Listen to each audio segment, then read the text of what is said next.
Agriculture institute Geeta Nagar Kanpur से आपका स्वागत करते हैं। आज हम बायोलॉजी की तरफ से वर्गीकरण की यूनिट में संघ को पढ़ेंगे और आज पहला संघ प्रोटोजोआ है।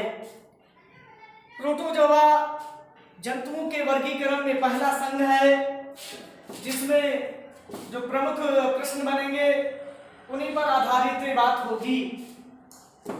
प्रोटोजोआ संघ के जंतुओं के अध्ययन की शाखा प्रोटोजोलॉजी कहलाती है। प्रोटोजोआ संघ की स्थापना गोल्फस ने की थी। प्रोटोजोआ के जीवों को सर्वप्रथम देखने का श्रेय एंटोनी वान लीवेनहॉक को है। लीवेनहॉक के हॉलैंड के निवासी थे, जो कि सूक्ष्मदर्शियां बनाते थे, और उन्होंने कई प्रकार के प्रोटोजोआ को सबसे पहले देखा। प्रोटोजोआ का जगत प्रोटिस्टा है, और जगत प्रोटिस्टा का जो प्रमुख लक्षण है कि इस जगत के अंतर्गत सिर्फ एक कोशिकीय यूकैरियोटिक जीवों को रखा जाता है। सामान्य तौर पर प्रोटोजोआ के जीव जंतु में नहीं आते, क्योंकि जंतुओं का जगत पोरीफेरा से लेकर संघकारिका तक है। अब इसके आगे हम बात करते हैं संघ प्रोटोजोआ में। तो प्रोटोजोआ के जीवों का जो शारीरिक संगठन है, प्रोटोजोआ के जीवों का जो शारीरिक संगठन वो जीव द्रव्य स्तर का है। शारीरिक संगठन का जीव द्रव्य स्तर का है। प्रोटोजोआ के जीवों का बाह्य शरीर या शरीर का बाह्य भाग प्लाज्मा लेमा या महीन पेल्किल से ढका होता है। महीने पेल्किल से ढका होता है। प्लाज्मा लेमा या महीन पेल्किल से ढका होता है। प्रोटोजोआ के जीवों में श्वसन व उत्सर्जन दोनों ही प्लाज्मा लेमा या महीन पेल्किल द्वारा ही संपन्न होते हैं। अगली बात करते हैं कि प्रोटोजोआ के जीवों में गमन अलग अलग कई विधियों से पाया जाता है। जैसे अमीबा में कूटपाद द्वारा, पैरामीशियम इसमें गमन होता है सीलिया द्वारा, जबकि यूग्लिना में गमन होता है फ्लैजला द्वारा।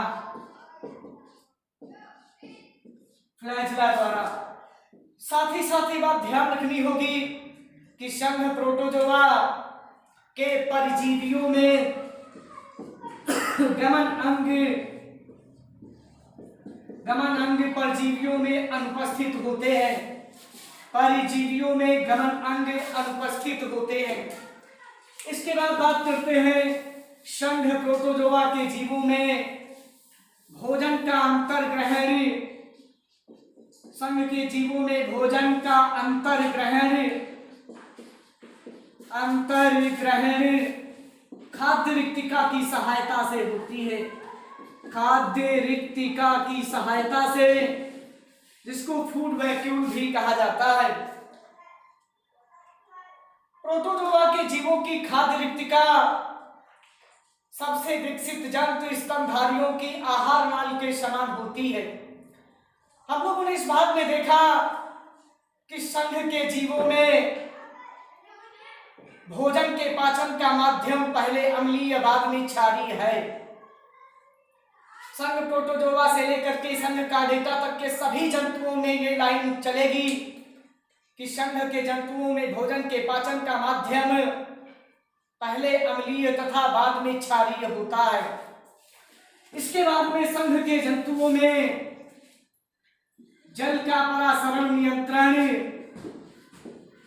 जल का परासरण नियंत्रण संकुचनशील रिक्तिका द्वारा संपन्न होता है। संकुचनशील रिक्तिका द्वारा संपन्न होता है। जल के परासरण नियंत्रण से तात्पर्य जीव की शरीर कोशा के अंदर अतिरिक्त जल की मात्रा को शरीर से बाहर निकालना ही जीव का जल परासरण नियंत्रण कहलाता है। और यह प्रक्रिया संकुचनशील रिक्तिका या कॉन्ट्रैक्टाइल वैक्यूल द्वारा संपन्न होती है। इसके बाद हम अगले लक्षण की तरफ बढ़ते हैं कि संघ प्रोटोजोआ के जीवों में पोषण का प्रकार भिन्न भिन्न जंतुओं में अलग तरीके से है। जैसे अमीबा में पोषण, अमीबा में जो पोषण होगा वो होलोजोइक प्रकार का है। होलोजोइक या इसी को कहते हैं जंतु समभोजी, जंतु समभोजी। इसी प्रकार का समान ही भोजन का पोषण का प्रकार पैरामीशियम में भी है, पैरामीशियम, और इसमें भी पोषण का प्रकार होलोजोइक है। इसके बाद अगला आता है युगलिना, जिसमें पोषण का प्रकार होलोजोइक या फिर होलोफिटिक, होलोजोइक या होलोफिटिक अथवा मिक्सोट्रॉफिक प्रकार का होता है। मिक्सोट्रॉफिक प्रकार का होता है। इसको जंतु समभोजी कहते हैं, इसको पादप समभोजी कहते हैं, पादप समभोजी, या फिर दोनों तरीके का होता है, इसलिए इसको मिक्सोट्रॉफिक भी कहते हैं। अगला है संघ के जंतुओं में मुख्य रूप से अलैंगिक जनन की द्विविखंडन विधि पाई जाती है। अलैंगिक जनन की द्विविखंडन, अलैंगिक जनन की द्विविखंडन विधि पाई जाती है। चाहे अमीबा हो, चाहे पैरामीशियम हो, चाहे युगलिना हो, सभी में प्रजनन की प्रमुख विधि अलैंगिक जनन का द्विविखंडन विधि या फिर बाइनरी फीजन है। इसके बाद अगला आता है कि संघ के जंतुओं में विपरीत वातावरण होने पर, संघ के जंतुओं में विपरीत वातावरण होने पर 3 स्तरीय पुटी भवन का निर्माण हो जाता है। 3 स्तरीय पुटी भवन, 3 स्तरीय पुटी भवन 3 लेयर इंसिस्टमेंट फॉर्मेशन हो जाता है, जिसके द्वारा ये जीव अपने आप को विपरीत वातावरण में अनुकूलित बनाए रखते हैं। इसके बाद अगला भाग है कि संघ प्रोटोजोआ के जीवों को, जो परजीवी इसके जीव होंगे, उनको टीलोस्पोरा में रखा गया है। इसके बाद परजीवियों में खास लक्षण की बात करें तो संघ प्रोटोजोआ के जो परजीवी होंगे, इनमें गमन अंग अनुपस्थित, साथ ही साथ संकुचनशील रिक्तिका भी अनुपस्थित होती है। संकुचनशील रिक्तिका अनुपस्थित, संकुचनशील रिक्तिका भी अनुपस्थित होती है। अब प्रोटोजोआ के परजीवियों में बात करें तो जिसमें सबसे पहले आता है एंटमीबा हिस्टोलिटिका। पहला है एंटमीबा हिस्टोलिटिका। एंटमीबा हिस्टोलिटिका एक कोषीय पद है।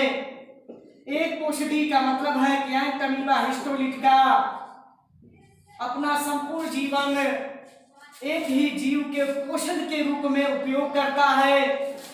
यहाँ पर परजीवी के बारे में जान लें कि परजीवी का तात्पर्य ऐसे जीव जो कि अपने पोषण के लिए किसी दूसरे जीव के ऊपर रहते हैं तथा उस जीव को हानि भी पहुंचाएं, तो ये परजीवी कहलाते हैं। एंटमीबा हिस्टोलिटिका से होने वाला प्रमुख रोग है अमीबी पेचिस। अमीबी पेचिस एंड अमीबा हिस्टोरिका मनुष्य की छोटी आंत के कोलन भाग में पाया जाता है। एंट अमीबा हिस्टोलिटिका के बाद दूसरा आता है एंट अमीबा जिंजीवाइलिस। एंट अमीबा जिंजीवाइलिस, एंट अमीबा जिंजीवाइलिस या पायरिया रोग का कारक है। इसके द्वारा पायरिया रोग उत्पन्न होता है। इसके बाद में एक और आता है एंट अमीबा कोलाई। कई बार पेपर में पूछा गया रेचू में भी कि एंट अमीबा कोलाई कौन सा रोग करता है। एंट अमीबा कोलाई, एंट अमीबा कोलाई कौन सा रोग उत्पन्न करेगा? तो ये नॉन पैथोजेनिक होता है। नॉन पैथोजेनिक, इसका मतलब कि यह किसी भी प्रकार का कोई रोग उत्पन्न नहीं करता है। एंट अमीबा हिस्टोलिटिका अमीबी पेचिस करेगा, एंट अमीबा जिंजीवाइलिस पायरिया उत्पन्न करेगा, लेकिन एंट अमीबा कोलाई किसी भी प्रकार का रोग उत्पन्न नहीं करता है। इसके बाद अगले परजीवी की बात करें तो मलेरिया रोग का एक परजीवी है जो प्रोटोजोआ में आता है और इसका नाम है प्लाज्मोडियम। प्लाज्मोडियम, प्लाज्मोडियम संघ प्रोटोजोआ का द्विपोषदीय परजीवी है और जिसके कारण मलेरिया रोग उत्पन्न होता है। मलेरिया रोग। इसके बाद में द्विपोषदीय है तो इसकी वजह से प्लाज्मोडियम का संपूर्ण जीवन चक्र दो पोषक पर संपन्न होगा। एक तो मनुष्य पर और दूसरा मादा मच्छर, जो कि मादा एनाफ्लीज मच्छर होगी, उसमें संपन्न होता है। मनुष्य के शरीर में चलने वाला जो जीवन चक्र इसका है, इसका जीवन चक्र वो साइजोगोनी कहलाता है। साइजोगोनी। और मच्छर में चलने वाला इसका जीवन चक्र स्पोरोगोनी कहलाता है। स्पोरोगोनी। मनुष्य के अंदर प्लाज्मोडियम का अलैंगिक जीवन चक्र चलता है। अलैंगिक जीवन चक्र, जबकि मादा एनाफ्लीज के अंदर इसका लैंगिक जीवन चक्र चलता है। लैंगिक जीवन चक्र संपन्न होगा। मनुष्य के लिए जो संक्रमणशील अवस्था है प्लाज्मोडियम की, मनुष्य के लिए संक्रमणशील अवस्था बहुत पूछी जाती पेपरों में। इसको स्पोरोजोइट कहते हैं।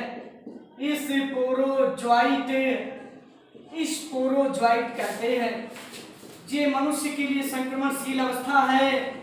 इसी प्रकार से प्लाज्मोडियम की मच्छर के लिए भी संक्रमणशील अवस्था है और इसका नाम है गैमीटोसाइट। गैमीटोसाइट।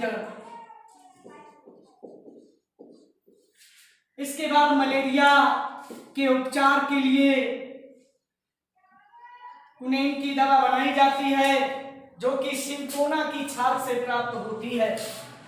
मलेरिया के नियंत्रण के लिए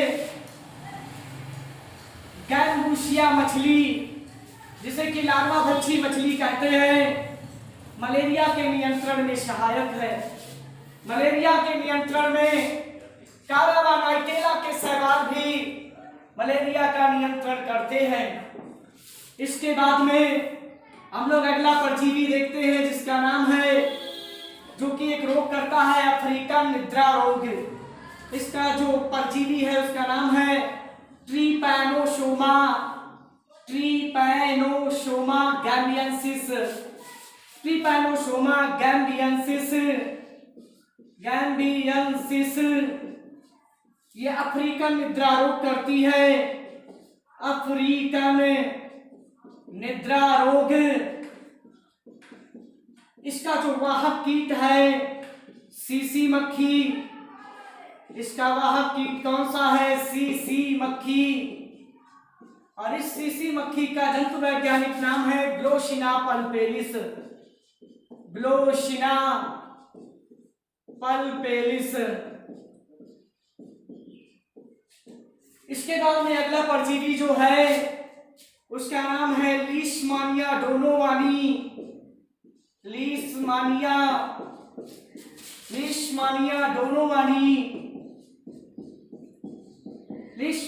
डोनोवानी, जिसका वाहक कीट जो ये रोग करती है उसका नाम है काला अजार या दम ज्वर। इसका जो वाहक कीट है इसका नाम है बालू मक्खी। बालू को सैंड भी कहते हैं, इसीलिए इसको सैंड फ्लाई या बालू मक्खी कहते हैं। इसका जंतु वैज्ञानिक नाम फेबिटोमस स्पीसीज है। इसके बाद अगले परजीवी की बात करें तो दीमक की आंत में एक सहजीवी पाया जाता है जिसका नाम है ट्राइकोनिम्फा। ये भी प्रोटोजोआ में आता है। दीमक की आंत का जो सहजीवी है वो है ट्राइकोनिम्फा।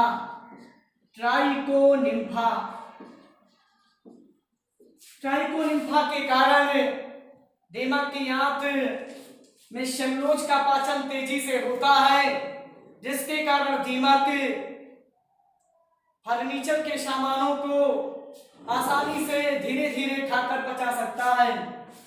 इसके बाद में हम लोग बात करते हैं संघ प्रोटोजोआ के सबसे सरल जंतु के बारे में। तो संघ प्रोटोजोआ का सबसे सरल जीव है अमीबा। संघ प्रोटोजोआ के सबसे जटिल जंतु होते हैं वर्ग सीलिएटा के, जिसमें पैरामीशियम आता है। पूछता है संघ प्रोटोजोआ का आदिम जंतु कौन है? तो संघ प्रोटोजोआ का आदिम जंतु युगलीना को माना जाता है। युगलीना को जंतु व पादप के मध्य की संयोजक कड़ी कहते हैं।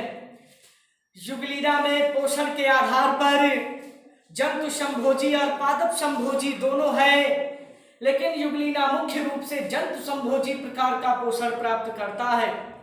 लेकिन विपरीत स्थितियों में युगलीना में उपस्थित क्लोरोफिल के कारण, प्रकाश संश्लेषण की प्रक्रिया के कारण युगलीना भोजन का निर्माण करने लगता है, जिसके कारण युगलीना को जंतु व पादप के मध्य की संयोजक कड़ी कहा जाता है।